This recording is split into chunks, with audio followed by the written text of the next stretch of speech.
এবার সুন্দরভাবে 25শে ডিসেম্বর এবং এই ক্রিসমাস যে মাস, সেই মাস উপলক্ষে সুন্দরভাবে আলোর রসনায় সাজতে চলেছে শ্রীরামপুর। কি বলবেন? প্রত্যেক বছরই আলোর উৎসবের এই বড়দিনকে পালন করি। এবছরে আমাদের সে বছর নয়, গত বছর থেকেই আমাদের শ্রীরামপুর পৌরসভা আমাদের চার্চের সাথে খুব সুন্দরভাবে তাদের অবদান রেখেছিলেন। তারা আমাদের চার্চকে ডেকোরেট করার জন্য তারা অনেক সাহায্য আমাদের করেছিলেন।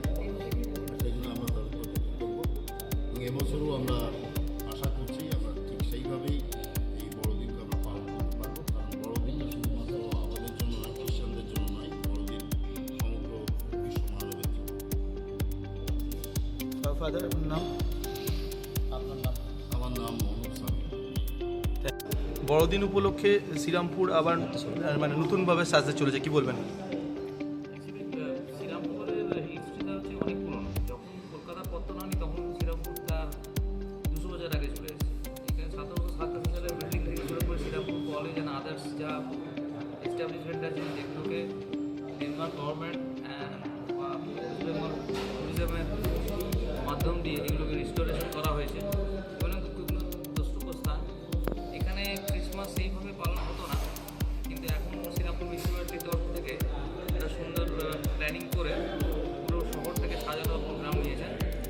তো অ্যাকচুয়ালি পাশাপাশি যতগুলো টাউন আছে সেখানে কোনোই ক্রিসমাসে সেরকম আলোকমালায় সজ্জিত বা স্টল বা আদার্স যে এন্টারটেনমেন্টগুলো সেগুলো পায় না। আমরা চাই যে আদার্স টাউন থেকে আমাদের এখানে আসুক এবং আমাদের হিস্ট্রিটা তুলে ধরাই হচ্ছে আমাদের সবথেকে বড় উদ্দেশ্য। আমি অ্যাকচুয়ালি হোম ক্যাজুয়াল ডাইনিং রেস্টুরেন্টের কর্ণধার। এনিহাউ বিজনেস তো হবেই, বিজনেস তো থাকবেই, কিন্তু তার আগে আমাদের ঐতিহ্যটাও আমাদের সবথেকে বড়। আপনার নাম? এই কলকাতার পার্ক সার্কাসের পরে শ্রীরামপুর, কলকাতার পার্ক স্ট্রিটের পরে শ্রীরামপুর। শ্রীরামপুর শহর কলকাতার বহু আগে, 325 বছরের যে সৃষ্টি হচ্ছে কলকাতা, কিন্তু শ্রীরামপুর তার বহু আগে।